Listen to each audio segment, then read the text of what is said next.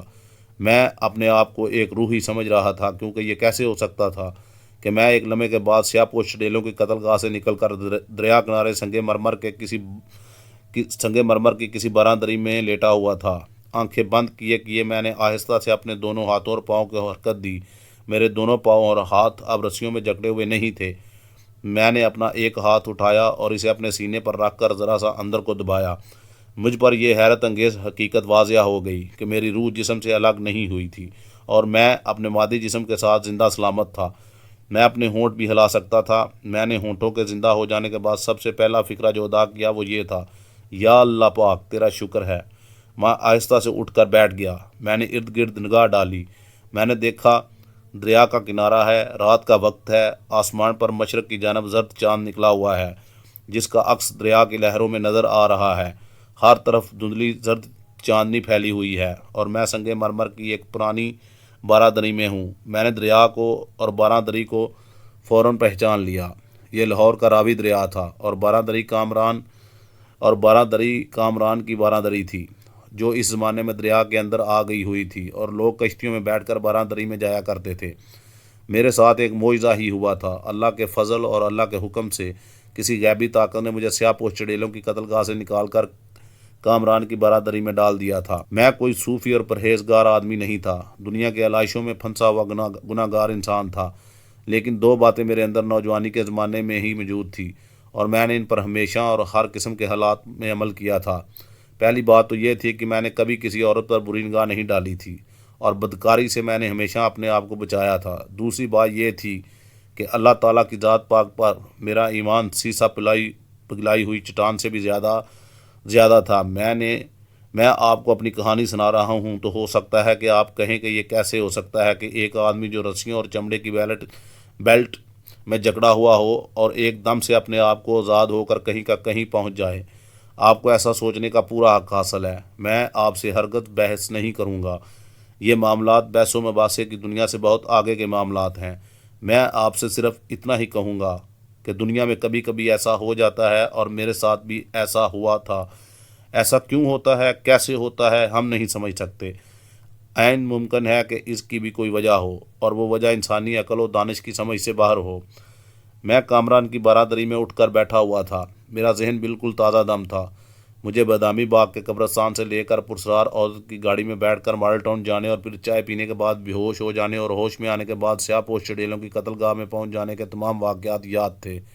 میں نے دھندلی چاندنی میں اپنی کلائی پر بندھی ہوئی گھڑی پر نگاہ ڈالی۔ رات کا 1:30 بج چکا تھا۔ میں سوچنے لگا کہ مجھے کیا کرنا چاہیے۔ ایک بات طے شدہ تھی کہ میں دریا کے وسط میں واقع برادری میں بیٹھا تھا، اور صبح ہونے سے پہلے وہاں کوئی کشتی نہیں آنی تھی، اور مجھے باقی کی رات برادری میں ہی گزارنی تھی۔ رات ٹھٹر رہی تھی۔ پہلے تو مجھے سردی کا زیادہ احساس نہیں ہوا، لیکن اب مجھے بھی سردی لگ رہی تھی۔ میرا لمبا گرم کوٹ جو میں نے رات کے وقت پرسرار عورت کے ساتھ ماڈل ٹاؤن جاتے ہوئے پہن رکھا تھا، خدا جانے کہاں مجھ سے الگ ہو گیا تھا۔ میں اس وقت بند گلے والے سویٹر میں تھا، جس نے بہت حد تک مجھے سردی سے بچا رکھا تھا۔ دریا کے درمیان ویسے بھی سردی زیادہ ہوتی ہے۔ میں بے خیالی میں دریا کے قلعے والے کنارے کی طرف دیکھ رہا تھا کہ مجھے زرد چاندنی میں دریا پر کوئی سیاہ چیز دکھائی دی، جو آہستہ آہستہ بارہ کی طرف بڑھ رہی تھی۔ میں اسے مسلسل دیکھ رہا تھا۔ جب وہ سیاہ چیز بارہ کے ذرا قریب آئی تو معلوم ہوا کہ وہ ایک کشتی ہے۔ میں بڑا خوش ہوا کہ کسی ملاح کو رات کے وقت کوئی کام پڑ گیا ہے، اور وہ دریا کے دوسرے کنارے پر جا رہا ہے۔ وہ بارہ کے قریب سے ہو کر ضرور گزرے گا۔ اس وقت میں اسے ذرا آواز دے کر اپنی طرف بلا لوں گا، اور اس کی کشتی میں بیٹھ کر دریا کے دوسرے کنارے یعنی شدرا پہنچ جاؤں گا۔ کشتی چھوٹی تھی اور زرد چاندنی کے غبار میں سے نکل کر آہستہ آہستہ واضح طور پر نظر آنے لگی تھی۔ اچانک مجھ پر یہ حیرت انگیز انکشاف ہوا کہ کشتی خالی تھی۔ اسے کوئی ملاح نہیں چلا رہا تھا، بلکہ اپنے آپ چل رہی تھی۔ زیادہ حیرانی مجھے اس بات کی ہو رہی تھی کہ اگر کشتی کو کوئی ملاح چلا نہیں رہا تھا، وہ سیدھی بارہ کی طرف کیوں چلی آ رہی تھی؟ اس کی سمت کس نے برقرار رکھی ہوئی ہے؟ لیکن بہت جلد یہ معمہ حل ہو گیا۔ میں کشتی کو دیکھتا جا رہا تھا، اسے برابر نگاہ میں رکھے ہوئے تھا۔ خالی کشتی بارہ کی سیڑھیوں کے پاس آ کر رک گئی۔ پھر ایسے لگا جیسے کسی نے اسے سیڑھیوں کے ساتھ کسی چیز سے باندھا ہو۔ اس کے بعد کچھ دیر تک سناٹا چھایا رہا۔ میرے دل میں اچانک خیال آیا کہ ایک کشتی خدا نے میری مدد کے لیے بھیج دی ہے۔ مجھے اس پر بیٹھ کر دریا پار کر کے جانا چاہیے۔ آگے جو ہوگا دیکھا جائے گا، کم از کم یہاں سے تو نکلوں گا۔ میں اٹھنے ہی والا تھا کہ مجھے اپنی دائیں جانب جس طرف بارہ کے چبوترے کا زینہ تھا، کسی کے لباس کی سرسراہٹ سی سنائی دی۔ ساتھ ہی وہی طلسمی خوشبو محسوس ہوئی جس سے میں کافی حد تک مانوس ہو چکا تھا۔ میں سمجھ گیا کہ یہ کون ہے۔ آپ بھی سمجھ گئے ہوں گے کہ یہ کون ہو سکتی ہے۔ جی ہاں، وہ پرانی قلعے کی ویران حویلی کی پرسرار حسین و جمیل بدرو روہنی عرف سلطانہ ہی تھی۔ وہ میرے سامنے آ کر ظاہر ہو گئی۔ اس نے وہی گلابی بلکہ زعفرانی رنگ کی ریشمی ساڑی پہن رکھی تھی۔ گلے میں سفید موتیوں کی مالا تھی، اور سر پر ہیرے جواہرات والا چھوٹا سا تاج تھا۔ میں اسے اب روہنی نہیں کہوں گا، سلطانہ ہی کہوں گا، کیونکہ اس عورت نے مغل صوبیدار شہزادے سے شادی کر لی تھی، اور اس کے بعد اس نے اسلام قبول کر لیا تھا، اور اپنا نام روہنی سے بدل کر سلطانہ رکھ لیا تھا۔ لیکن میں اسے روح نہیں کہوں گا، بدروح ہی کہوں گا، کیونکہ میرے عقیدے اور میرے نظریے کے مطابق پاکیزہ اور نیک روحیں اتنے بلند مقامات پر ہوتی ہیں کہ دنیا کی مادی ماحول میں آنے سے گریز کرتی ہیں۔ صرف ایسی روحیں ہی زمین پر کبھی کبھی آ جاتی ہیں جو اپنے خراب اعمال کی وجہ سے بوجھل ہوتی ہیں، باری ہوتی ہیں، مادی احساسات، ملال اور پچھتاووں میں مبتلا ہوتی ہیں، اور اس وقت تک ارض و سما کے درمیان بھٹکتی رہتی ہیں جب تک ان کے گناہوں کی بخشش نہیں ہو جاتی۔ یہ میں نے کسی جگہ پڑھا تھا۔ ہو سکتا ہے اس میں سچائی کم اور مبالغہ زیادہ ہو، لیکن میں اپنے عقیدے کے مطابق سلطانہ کو بدروح ہی کہوں گا۔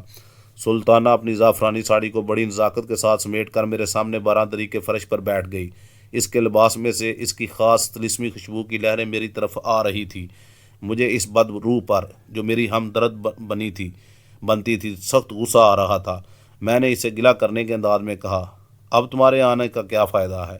تم اس وقت کہاں تھی جب سیاہ پوش چڑیلیں میرے جسم کے ٹکڑے کرنے والی تھی؟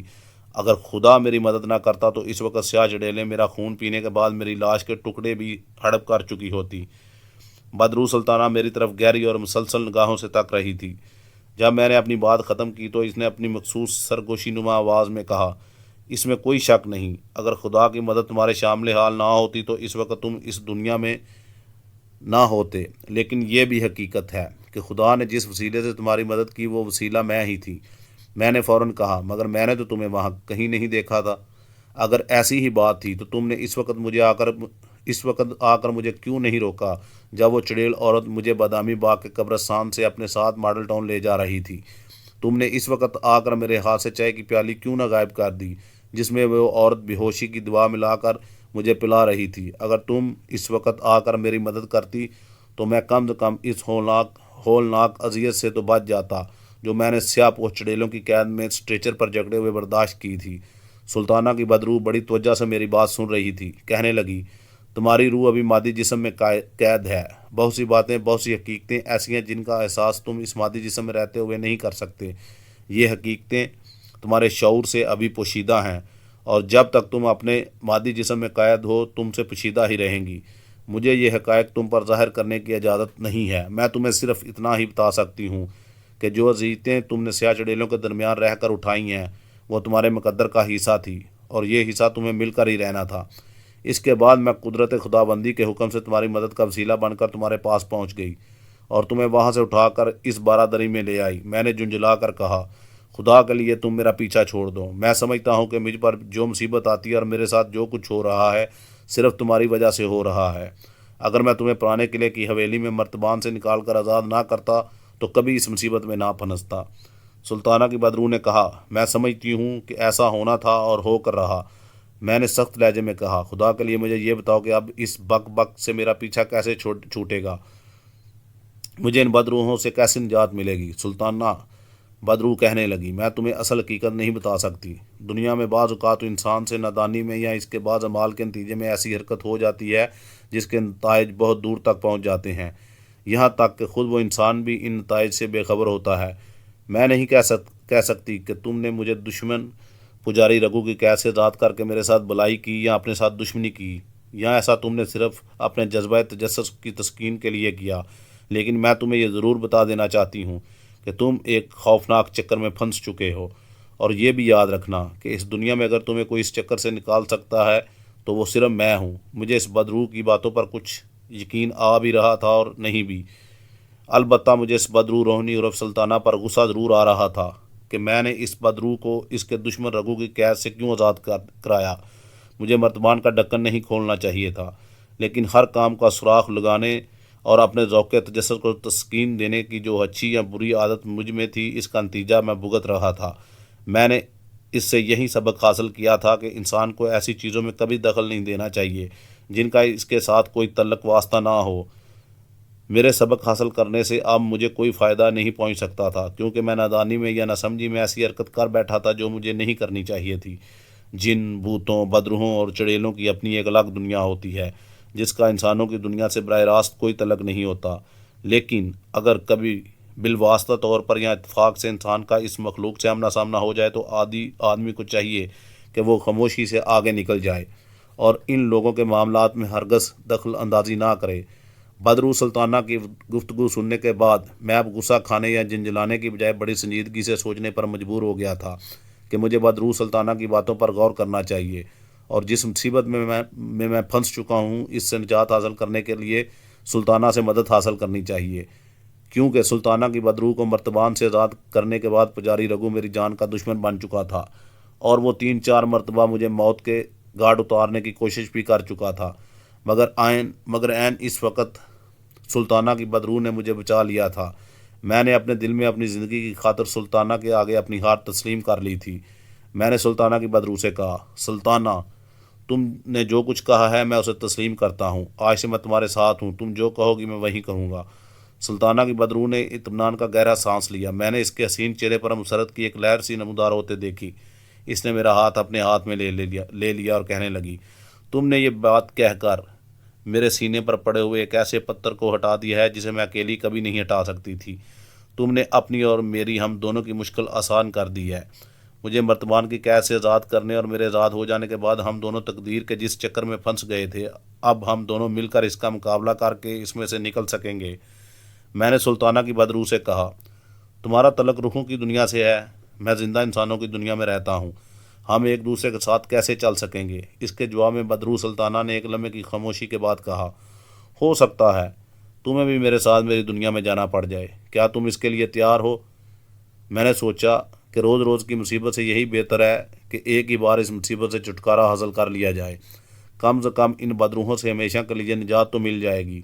حقیقت یہ ہے کہ مجھے معاملے کی سنگینی کا احساس نہیں تھا۔ اگر اس وقت مجھے علم ہو جاتا کہ میں کس جہنم میں کودنے والا ہوں اور میرے ساتھ کیا گزرنے والی ہے، تو میں بدروح سے تعاون کرنے کی کبھی حامی نہ بھرتا اور ملک چھوڑ کر ہی بھاگ جاتا، لیکن میرے ساتھ جو کچھ ہونے والا تھا اسے تو ہو کر ہی رہنا تھا۔ میں نے سلطانہ کی بدروح سے کہہ دیا، جب میں نے تمہیں کہہ دیا ہے کہ تم جو کہو گی میں وہی کروں گا، تو مجھے تمہارے ساتھ تمہاری بدروحوں کی دنیا میں جانے پر کیا اعتراض ہو سکتا ہے؟ بدروح سلطانہ یہ سن کر بڑی خوش ہو گئی، اس نے میرا ہاتھ چوم لیا، اس کے ہونٹ برف کی طرح ٹھنڈے تھے، میرے بدن میں خوف کی سرد لہر دوڑ گئی، کہنے لگی، کیا تم ابھی میرے ساتھ چل سکتے ہو؟ میں نے کہا، لیکن پہلے مجھے یہ بتاؤ کہ کالی مندر والے سونے کے بت کا راز کیا ہے؟ کیا اس بت نے میرے دوست انور کا خون کیا تھا؟ بدروح سلطانہ نے کہا، جب میں نے اس سے پہلے تمہیں پجاری رگو کے بھیجے ہوئے دشمنوں سے بچایا تھا تو میں نے تمہیں بتایا تھا کہ جب سے تم نے مجھے مرتبان سے باہر نکال کر اس کی قید سے آزاد کیا ہے، پجاری رگو کی بڑی آتما یعنی بدروح پجاری رگو کی بری آتما یعنی بدروح تمہاری اور میری جان کی دشمن بن گئی ہے۔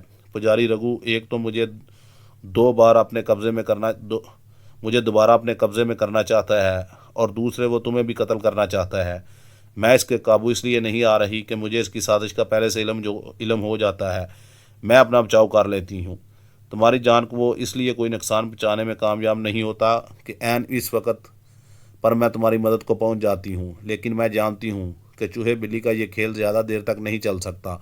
میں پجاری رگو کے قابو آؤں چاہے نہ آؤں، لیکن ایک نہ ایک دن وہ تمہیں قتل کرنے میں ضرور کامیاب ہو جائے گا، اور ایسا میں کبھی نہیں چاہتی کہ ہو، اس لیے کہ مجھے رگو کی قید سے آزاد کر کے تم نے مجھ پر وہ احسان کیا ہے جس کا تمہیں اندازہ ہی نہیں ہے، اور تمہاری جان کی حفاظت کرنا میرا فرض بن گیا ہے۔ میں چاہتی تھی کہ کسی طرح تمہیں اپنے ساتھ چلنے پر راضی کر کے اس خونی کھیل کو ہمیشہ ہمیشہ کے لیے ختم کر دوں، مگر میں جانتی تھی کہ انسانوں کی دنیا میں رہنے والا کوئی بھی انسان بدروحوں چڑیلوں کی دنیا میں جانے پر راضی نہیں ہوگا۔ میں نے کئی بار سوچا کہ تمہیں اٹھا کر لے جاؤں، میں ایسا بڑی آسانی سے کر سکتی تھی، لیکن میں چاہتی تھی کہ تم اپنی مرضی سے میرے ساتھ چلو۔ تمہارا اپنی مرضی سے میرے ساتھ بدروحوں کی دنیا میں جانا بڑا ضروری تھا، بلکہ بدروحوں کی دنیا میں جانے کے لیے یہ ایک لازمی شرط تھی۔ اب جب کہ تم نے اس کی حامی بھر لی ہے اور میرے ساتھ جانے کے لیے تیار ہو گئے ہو، تو میں تمہیں بتا نہیں سکتی کہ مجھے کتنی خوشی ہوئی ہے۔ اب تمہیں بتانے میں کوئی حرج نہیں ہے کہ تمہارے دوست انور کو کالی مندر کے سونے کی مورتی نے ہی قتل کیا تھا، اور وہ تمہیں قتل کرنے والی تھی کہ میں نے عین وقت پر پہنچ کر تمہیں بچا لیا۔ وہ کالی مندر کی مورتی اصل میں ہمارے دشمن پجاری رگو کی بھیجی ہوئی ایک انتہائی خطرناک قاتل کی بدروح تھی، جو ہزاروں انسانوں کو قتل کر چکا تھا، اور مرنے کے بعد اس کی بھٹکتی ہوئی گناہگار روح کو پجاری رگو نے اپنے قبضے میں کر لیا تھا۔ میں بدروح سلطانہ سے ایک اور سوال کرنا چاہتا تھا کہ اس نے مجھے ٹوک دیا اور بولی، تم اپنے دل میں مجھے بدروح سلطانہ نہ کہا کرو، میں نے زندگی میں اسلام قبول کر لیا تھا، اور یاد رکھو ایک مسلمان کی روح گناہگار ہو سکتی ہے مگر بدروح نہیں ہو سکتی، اس لیے تم آئندہ سے مجھے یا تو سلطانہ کہہ کر مخاطب کیا کرو، اور اگر مجھے بدروح کہنا ہو تو روحنی کی بدروح کہہ دیا کرو۔ میں تمہیں بتا چکی ہوں کہ صوبیدار شہزادہ شیروان سے شادی کرنے کے بعد میں مسلمان ہو گئی تھی، اور اپنا ہندو نام روہنی ترک کر کے سلطانہ رکھ لیا تھا۔ میں نے کہا، ٹھیک ہے، میں آئندہ ایسا ہی کروں گا۔ اب یہ بتاؤ کہ وہ پرسرار عورت کون تھی جو مجھے بادامی باغ قبرستان کے پاس ملی تھی، اور جس نے مجھے اپنی اکلوتی بیٹی کی موت کی جھوٹی کہانی سنا کر بے ہوش کر کے خون پینے والی اور مردوں کو کھانے والی سیاہ پوش چڑیلوں کے حوالے کر دیا تھا؟ میں اپنی داستان سناتے ہوئے سلطانہ کو بدروح روحنی ہی کہوں گا، لیکن اس کو مخاطب کرتے ہوئے اگر کبھی مجھے اس کا نام لینا پڑ جاتا تو میں اسے سلطانہ کے نام سے بلاتا تھا۔ چنانچہ میرے سوال کے جواب میں بدروح روحنی نے کہا، وہ عورت بھی ہمارے دشمن رگو کی بھیجی ہوئی ایک بدروح تھی، جو ایک عورت کا روپ لے کر تمہیں سیاہ پوش چڑیلوں کے جال میں پھنسانے کے لیے بھیجی گئی تھی، اور وہ سیاہ پوش چڑیلیں بھی پتال کی السپراؤں کی بدروحیں تھیں جو بھوپال اور جھانسی کے جنگلوں میراث کے وقت بولے بھٹکے مسافروں کو اٹھا کر لے جاتی ہیں اور ان کا خون چوس لیتی ہیں اور گوشت کھا جاتی ہیں۔ میں تمہیں بدروحوں کی جس دنیا میں لے کر جا رہی ہوں وہ تمام کی تمام بتوں کی پوجا کرنے والے مردوں اور عورتوں کی بدروہیں ہیں۔ ان میں دو قسم کی بدروہیں ہیں، ایک گناہ گار بدروہیں اور دوسری سراپ یعنی بد دعائی ہوئی روحیں، یعنی ایسے مردوں اور عورتوں کی بدروہیں جنہیں کسی کی بد دعا لگ گئی ہو اور مرنے کے بعد اس کی روح بدروح بن کر زمین پر بھٹکتی پھرتی ہے۔ ان میں ایسے بت پرستوں کی روحیں آسیب اور چڑیلیں بن جاتی ہیں جنہوں نے دنیا میں بہت بڑے گناہ کیے ہوتے ہیں۔ ایسے گنونے گناہ کرنے والے مردوں کی روحیں بھوت بن جاتی ہیں اور لوگوں کو چمٹ جاتی ہیں اور اکثر انہیں موت کی گود میں پہنچا دیتی ہیں۔ مگر میری ایک بات یاد رکھو، کوئی بدروح، کوئی اسیب، کوئی جن، بھوت اور چڑیل کبھی ایسے شخص کا کچھ بگاڑنا تو کیا اس کے قریب بھی نہیں جاتی جس کو اپنے خداوند پر مکمل یقین ہو اور جس کا سینہ ایمان کی شمع سے روشن ہو۔ اللہ کے نور کی روشنی میں چلنے والے انسان کو دور ہی سے دیکھ کر بدروہیں اس کا راستہ چھوڑ کر بھاگ جاتی ہیں۔ یہ چڑیلیں اور بھوت عام طور پر بت پرستوں یعنی کافروں کو چمٹتے ہیں یا پھر کسی ایسے مسلمان کو بھی چمٹ جاتے ہیں جس کا خدا اور اس کے رسول صلی اللہ علیہ وسلم پر ایمان پختہ نہ ہو۔ بہرحال یہ ساری باتیں تمہیں آہستہ آہستہ اپنے آپ معلوم ہو جائیں گی۔ میں نے بدروح رونی سے ایک سوال کیا جس کی اسے شاید مجھ سے امید نہیں تھی۔ میں نے اس سے پوچھا، سلطانہ تم تو اسلام قبول کر کے مسلمان ہو گئی تھی، پھر تمہاری روح بدروح بن کر کیوں بھٹک رہی ہے؟ میرے اس سوال پر بدروح رونی نے ہلکی پلکیں چپکاتے ہوئے مجھے کچھ دیر تک بڑے غور سے دیکھا، پھر کہنے لگی، میں جب ہندو تھی تو مندروں میں جا کر اور گھر میں بھی مختلف دیوی دیوتاؤں کے بتوں کی پوجا کرتی تھی، انہیں خدا مانتی تھی۔ یاد رکھو، شرک خدا کے نزدیک بہت بڑا گناہ ہے۔ خدا اکیلا ہے، اس کا کوئی شریک نہیں۔ ہم جب مورتیوں کی پوجا کرتے ہیں تو انہیں بھگوان مان کر نعوذ باللہ انہیں خدا کا شریک بنا دیتے ہیں، جو گناہ کبیرہ ہے۔ میں نے بھی مورتیوں کی پوجا کر کے بہت بڑا گناہ کیا تھا اور جوان ہونے تک یہ گناہ کرتی رہی تھی۔ چنانچہ میرے مرنے کے بعد میں اس بڑے گناہ کی سزا اس طرح بھگت رہی ہوں کہ بدروح بن کر زمین پر بھٹکتی پھر رہی ہوں۔ شادی کے بعد اسلام قبول کر لینے کی وجہ سے میری اتنی بخشش ضرور ہو گئی کہ میں کچھ ڈیل نہیں بنی اور دوسری بدروہیں سوائے ان بدروہوں کے بڑے پجاریوں اور منتری کی بدروح کہ مجھے کوئی نقصان نہیں پہنچا سکتی۔ اب جو باتیں میں تمہیں بتانے چلی ہوں ان کو بڑے غور سے سننا۔ بدروحوں کی دنیا میں جانے سے پہلے میں تمہیں کچھ ہدایات دینا چاہوں گی جن پر تمہیں سختی سے عمل کرنا ہوگا، ورنہ تمہیں نقصان پہنچنے کا خطرہ ہوگا۔ کیا تم سن رہے ہو؟ میں بدروح روحنی یعنی سلطانہ کی باتیں بڑے غور سے سن رہا تھا۔ میں نے کہا، میں سن رہا ہوں سلطانہ۔ سلطانہ نے بے اختیار سی ہو کر میرا ہاتھ تھام لیا اور کہنے لگی، جب تم میرا نام لے کر مجھے بلاتے ہو یا مخاطب کرتے ہو تو مجھے بہت سی باتیں یاد آ جاتی ہیں۔ میں نے کہا، تمہارا میرے ساتھ تو بہت ہی تھوڑا، بلکہ تم مجھے 3-4 مرتبہ ہی ملی ہو، پھر تمہیں میری باتیں کہاں سے یاد آنے لگی ہیں؟ بدروح رونی نے آ بھار کر کہا، میں تمہیں یہی بتانا چاہتی ہوں کہ تمہاری کون سی باتیں مجھے یاد آتی ہیں اور کیوں یاد آتی ہیں، اور تمہارے میرے درمیان کیا رشتہ تھا؟ میں نے تعجب کے ساتھ پوچھا، کیا تمہارے اور میرے درمیان کوئی رشتہ بھی تھا؟ یہ بات میری سمجھ میں نہیں آئی۔ بدروح رونی نے اپنے لمبے بالوں کو آہستہ سے پیچھے جھٹکتے ہوئے کہا، سب سے پہلے میں اسی راز پر سے پردہ اٹھاؤں گی کہ تمہارا میرا رشتہ کیا ہے۔ اب میں تمہیں وہ 2-1 باتیں بتانا ضروری سمجھتی ہوں جن کا تمہیں بدروحوں کی دنیا میں داخل ہونے کے بعد خیال رکھنا ہوگا۔ پہلی بات تو یہ ہے کہ تم میرے ساتھ غیبی حالت میں ہوگے، یعنی تم سب کو دیکھ سکو گے۔ تمہیں سوائے بڑے پجاریوں اور بڑے منتریوں کی بدروحوں کے دوسرا کوئی نہیں دیکھ سکے گا، لیکن میں تمہیں بڑے پجاریوں اور بڑے منتریوں کی بدروحوں سے دور رکھوں گی، کیونکہ اگر ان کی نظر تم پر پڑ گئی تو وہ تمہیں اپنے قبضے میں کر کے تمہیں مار ڈالیں گے اور تمہیں بھی ایک بدروح بنا کر اپنے ناپاک گروہ میں شامل کر لیں گے۔ دوسری بات یہ ہے کہ میری اجازت کے بغیر تمہیں کوئی لفظ زبان سے نہیں بولنا ہوگا۔ میں نے بدروح رونی سے سوال کیا، یہ بدروحوں کی دنیا کس جگہ پر ہے؟ کیا زمین کے اندر ہے یا زمین کے اوپر کسی ویران جگہ پر ہے؟ اس نے جواب دیا، اس سوال کا پورا جواب دینے کی مجھے اجازت نہیں ہے۔ تم یوں سمجھ لو کہ جہاں میں تمہیں لے جا رہی ہوں وہ جگہ نہ زمین کے اندر ہے، نہ زمین کے اوپر ہے، نہ دنیا کے کسی جنگل میں ہے، نہ ہی دنیا کے کسی ویرانے میں ہے۔ وہ ایک ایسا جنگل ہے، ایسا ویرانہ ہے، زندہ انسانوں کی نگاہوں سے چھپا ہوا ہے، جہاں نہ کبھی کوئی زندہ انسان گیا ہے اور نہ کوئی زندہ انسان کبھی جا سکتا ہے۔ وہاں صرف بدروحیں رہتی ہیں۔ لیکن سب سے پہلے میں تمہیں جھانسی اور بھوپال کے درمیان واقع جنگل کے